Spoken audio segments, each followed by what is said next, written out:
Only in politics, baby. Hey, joining us now, Adam Ebbin. He is State Senator District 30. That is in the Alexandria, Arlington, and Fairfax area. By the way, just so that you know, Adam Ebbin was the first openly gay state legislator to win election to the Virginia General Assembly, and he is now in the State Senate District 30. Adam, good to have you with us. Thanks, John. It's a pleasure to be on again. Okay, let's start with this Airbnb, which is driving me bananas here. Look, everybody is for the idea of being able to advance technology, and Airbnb a good concept, giving people the opportunity to engage in renting rooms and stuff like that. But what is the rush to judgment here? We haven't studied it. Municipalities are saying there's no way to really collect the taxes in any meaningful verification system. It's not a level playing field with the hotel industry because there's no verification. You don't know where these places are. You don't know if they're businesses or not. Why don't we just study it? Well, in fact, there are three kinds of Airbnbs, and we are going to study two of them. When you say there's no way to collect the taxes, it's actually what the bill's about, is providing a way to collect the taxes for each of the localities through the state. There's 130-something localities, and for Airbnb to remit taxes to each one based on the sales tax, whether it's in Northern Virginia, Hampton Roads, or elsewhere, and whether there's a transient occupancy tax or not, is a nightmare.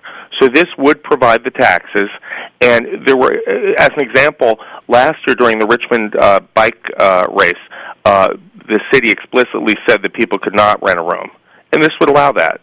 It's what people are doing now across the state, and it just lets them pay taxes on it to make them honest people. So I guess my question is that there's no verification system right now. Basically, Airbnb is on the honor system. They just mail a check to the municipalities. The municipalities have no idea what the check is for, how they got to that number. So we're basically dealing with the honor system. And what concerns me about it is if you go to Airbnb right now, there are 300 ads for rooms in Richmond.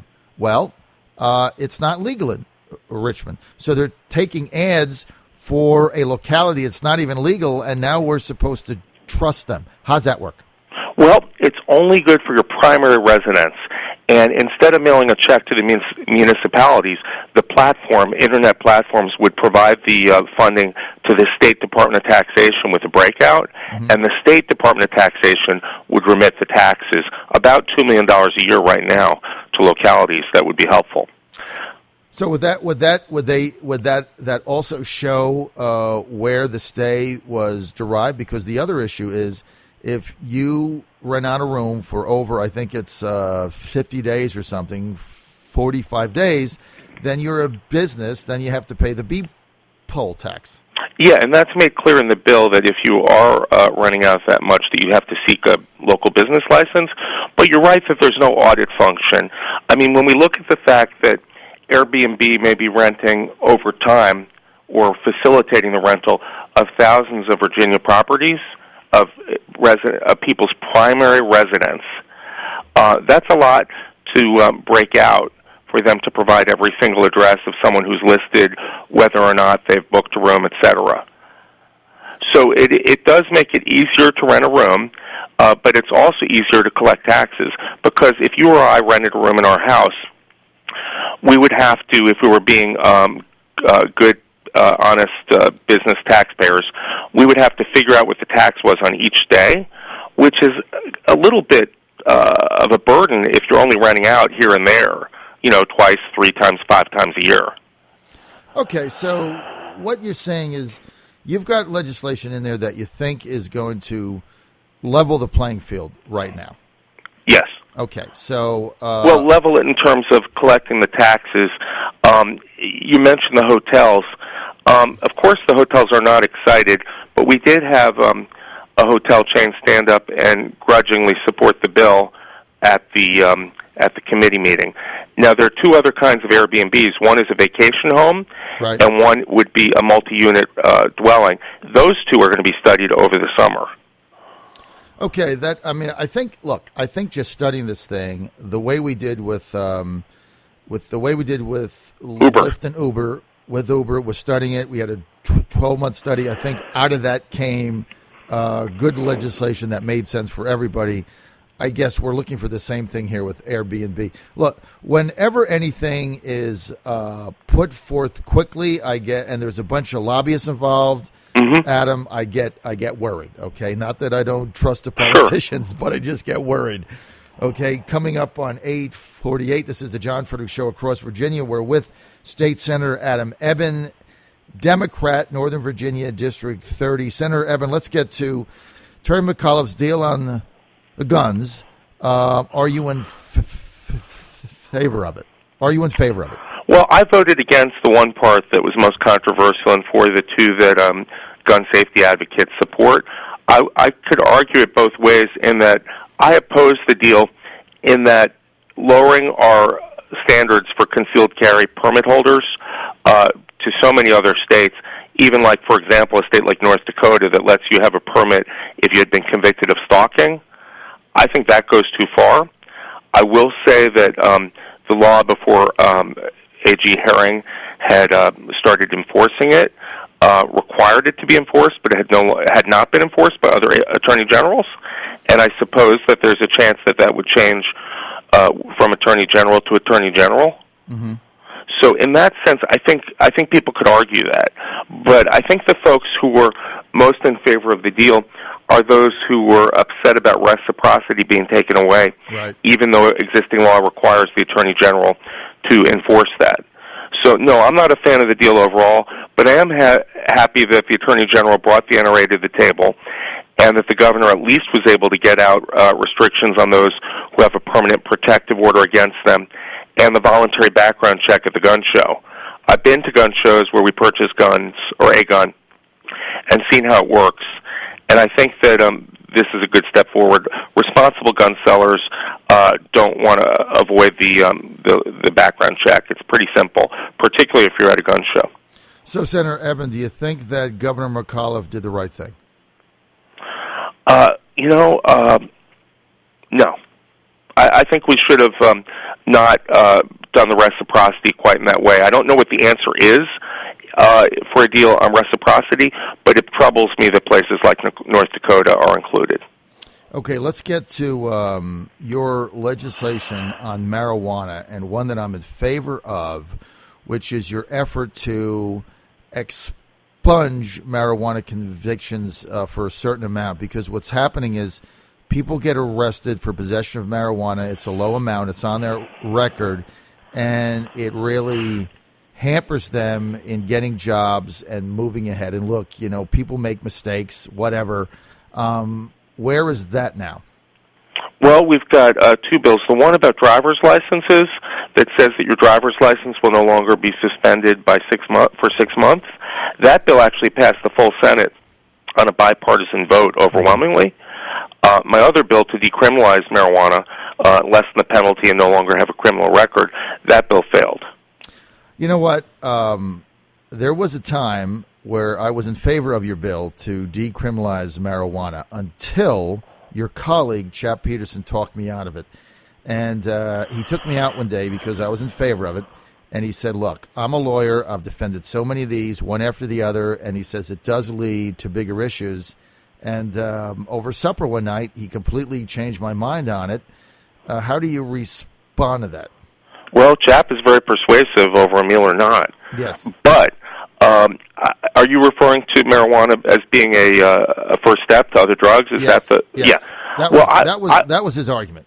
Well, I would say that alcohol is more of a first step to drugs, and that we don't want people using other drugs. But there's data from the Drug Policy Institute that indicates it's not as it's portrayed.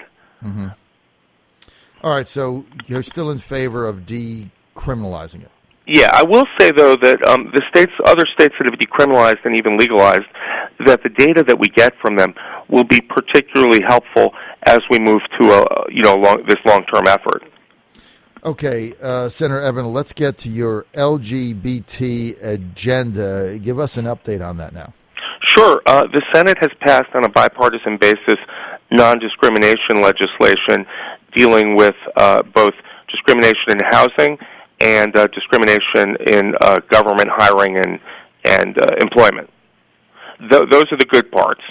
The other parts, one that was kind of disguised, was a bill, SB 41, that says that no one who's authorized to solemnize a marriage should be required to do so. That bill, it starts out in the code section dealing with religious folks, but it goes on to refer to judges and anyone the judges authorize. And in most places, you can go to the Internet for the clerk of the court where you get your license, and they'll refer you to where you can get married by a civil officiant. Mm-hmm. We don't need these civil officiants who are government actors to turn people away. That's just not right.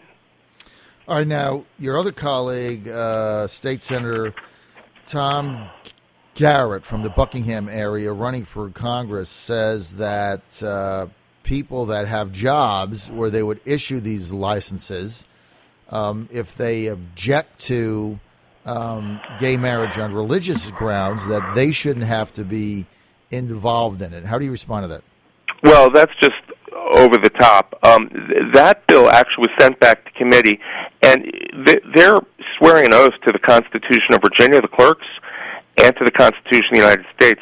We know that the Supreme Court found gay marriage not just to be constitutional, but to be made available under the Constitution across every state. And I shouldn't have to go through a different process if I should want to get married in Grayson County than I might in Richmond City. But, Senator Ebbin, what do you say to those people that simply reject it on religious grounds and say that it's an infringement upon their religious freedom? Well, they might not want to, on religious grounds, allow someone who's been divorced before to marry, and they have to do that. Mm-hmm. They might not want to, on religious grounds, support an interfaith marriage, but they're giving a license. You know, you can give a license to someone who had, say, a driver's license, to someone who had had a problem with their license at one point, or an auto offense. That you don't stop those people from reissuing licenses, or from this is a constitutional freedom. You're taking oath to uphold these constitutional rights as a official in Virginia, and you need to uphold your oath. They should seek another line of work if they want to discriminate using their government oath. This is not the same as a priest, a rabbi, a minister choosing who to marry. These are government people who merely issue licenses to people who are lawfully allowed to be married. So, State Senator Adam Ebbin, do you believe that if there's a clerk in Virginia that simply says, I'm not going to issue a license for gay marriage because I don't believe in it, should they be fired? Yeah, they should undergo the process to remove a clerk, yes. All right, well, that's a straightforward answer. I want to get to ethics reform. We just had ethics reform, right? We had the big scandal, McDonald's, $50 meals. Now we're trying to change it to $100. Now we're 9 months out of all this stuff, and we're trying to change the rules so that it's a little bit easier for legislators to go out to dinner or whatever. What say you? Well, the bill that was passed yesterday by the Senate, just 36 days after the ethics law finally went into effect, says that gifts do not include food or beverage associated with an event. It used to say with an event while you're performing official duties. It doesn't specify what an event is. Is that a meal? What is it? I mean, it takes some clarity away, and it removes that prohibition. Further, it takes the limit up from gifts received at one time that are reported to $100. So you wouldn't report a gift unless it was worth $100, but you're not allowed to take more than $100. So effectively, it really shields things from public disclosure. And since at least the 1970s, you had to disclose $50 or more. Now you wouldn't. So do you think that's a mistake? Yeah, it's totally a mistake.